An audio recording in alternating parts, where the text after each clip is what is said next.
କ'ଣ ଆପଣମାନେ ଜାଣନ୍ତି କାହିଁକି ବର୍ତ୍ତମାନର ଯୁବପିଢ଼ି ବାହା ହେବାକୁ ଚାହୁଁନାହାନ୍ତି? ଆସନ୍ତୁ ଜାଣିବା ଏହାର ପଛର କାରଣ।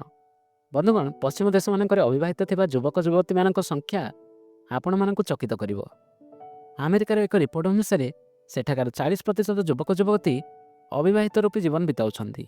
ଜାପାନରେ ମଧ୍ୟ ପ୍ରତି 4 ଜଣ ମଧ୍ୟରେ ଜଣେ ବିବାହ କରିବାକୁ ଅନିଚ୍ଛୁକ ଥିବାର ଜଣାପଡ଼ିଛି। ଏହି ସମସ୍ୟା ଦ୍ୱାରା ସବୁଠାରୁ ଅଧିକ ପ୍ରଭାବିତ ହୋଇଥିବା ଦେଶ ହେଲା ସାଉଥ କୋରିଆ। ସେଠାକାର 70% ଯୁବକ ଯୁବତୀ ଅବିବାହିତ ରୂପୀ ଜୀବନ ବିତାଉଛନ୍ତି। ଏହି ସମସ୍ୟା ଦ୍ୱାରା ବିଶ୍ୱର ସମସ୍ତ ବିକଶିତ ଦେଶ ପ୍ରଭାବିତ ହୋଇଥିବାର ଜଣାପଡ଼ିଛି।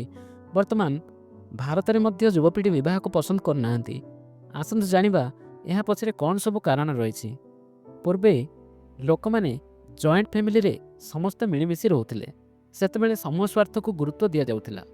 କିନ୍ତୁ ବର୍ତ୍ତମାନ ଆମେ ନ୍ୟୁକ୍ଲିୟର ଫ୍ୟାମିଲିରେ ରହିବା ପସନ୍ଦ କରୁଛୁ, ଯାହା ବ୍ୟକ୍ତିଗତ ସ୍ୱାର୍ଥ ଉପରେ ପର୍ଯ୍ୟବସିତ।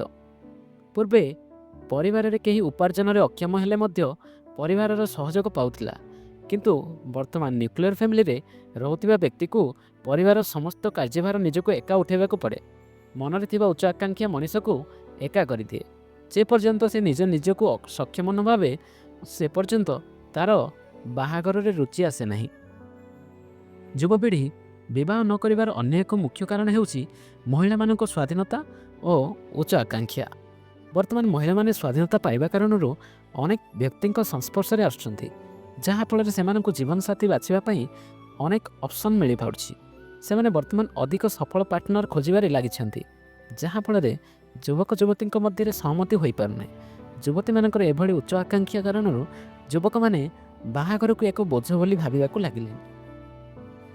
ବର୍ତ୍ତମାନ ମହିଳାମାନେ ଉପାର୍ଜନ କରିବାର ସୁଯୋଗ ପାଉଛନ୍ତି, ଯାହାଫଳରେ ସେମାନେ ପୁରୁଷ ଉପରେ ନିର୍ଭରଶୀଳ ନୁହନ୍ତି। କୌଣସି ଏକ ଛୋଟିଆ ସମସ୍ୟା କାରଣ ମଧ୍ୟ ଡିଭୋର୍ସ ହେବାର ସମ୍ଭାବନା ବଢ଼ି ଚାଲିଛି, ଯାହା ଯୁବପିଢ଼ି ଭିତରେ ବିବାହ ପ୍ରତି ଥିବା ଡରକୁ ଆହୁରି ବଢ଼ାଉଛି। ବର୍ତ୍ତମାନ ଆମକୁ ପ୍ରଭାବିତ କରୁଥିବା ଅନେକ ବଲିଉଡ୍ ଷ୍ଟାର ଓ କ୍ରିକେଟ ଷ୍ଟାରଙ୍କର ଡିଭୋର୍ସ ଯୁବପିଢ଼ି ଭିତରେ ବିବାହ ପ୍ରତି ଥିବା ଡରକୁ ବହୁଗୁଣିତ କରିଛି। ବର୍ତ୍ତମାନ ଦେଶରେ ପ୍ରଚଳିତ ଆଇନ କାନୁନ କେଉଁଠି ନା କେଉଁଠି ପକ୍ଷପାତ କଲା ଭଳି ଜଣାପଡ଼େ। ଏହାର ଫାଇଦା ନେଇ ମହିଳାମାନେ ପୁରୁଷମାନଙ୍କୁ ପ୍ରେମରେ ଫସାଇ ପରବର୍ତ୍ତୀ ସମୟରେ ସେମାନଙ୍କଠାରୁ ଆଲିମନି ଡିମାଣ୍ଡ କରିବାର ଅନେକ ଉଦାହରଣ ରହିଛି, ଯାହା ଯୁବକମାନଙ୍କୁ ଅଧିକ ଭୟଭୀତ କରିବାରେ ଲାଗିଛି। ଯୁବପିଢ଼ି ବିବାହ ନ କରିବା ପଛରେ ବେକାରୀ ସମସ୍ୟା ଏକ ଗୁରୁତ୍ୱପୂର୍ଣ୍ଣ ଭୂମିକା ଗ୍ରହଣ କରିଛି। ଯେପର୍ଯ୍ୟନ୍ତ ଯୁବକଟିଏ ପାଖରେ ଚାକିରି ଖଣ୍ଡେ ନଥାଏ, ତାକୁ ସମାଜ ଝିଅ ଦେବା ପାଇଁ ଇଚ୍ଛା ପ୍ରକାଶ କରେ ନାହିଁ। କିନ୍ତୁ ବେକାରୀ ସମସ୍ୟା ଦେଶରେ ହୁ ହୁ ହୋଇ ବଢ଼ି ଚାଲିଛି। ଆମେ ଆଲୋଚନା କରିଥିବା ଏ ସମସ୍ତ ସମସ୍ୟା ଯୁବପିଢ଼ିଙ୍କ ବିବାହରେ ପ୍ରତିବନ୍ଧ ସାଜିଛି। ଆପଣମାନେ ନିଜର ମତ କମେଣ୍ଟ ମାଧ୍ୟମରେ ଜଣାଇପାରିବେ। ଧନ୍ୟବାଦ।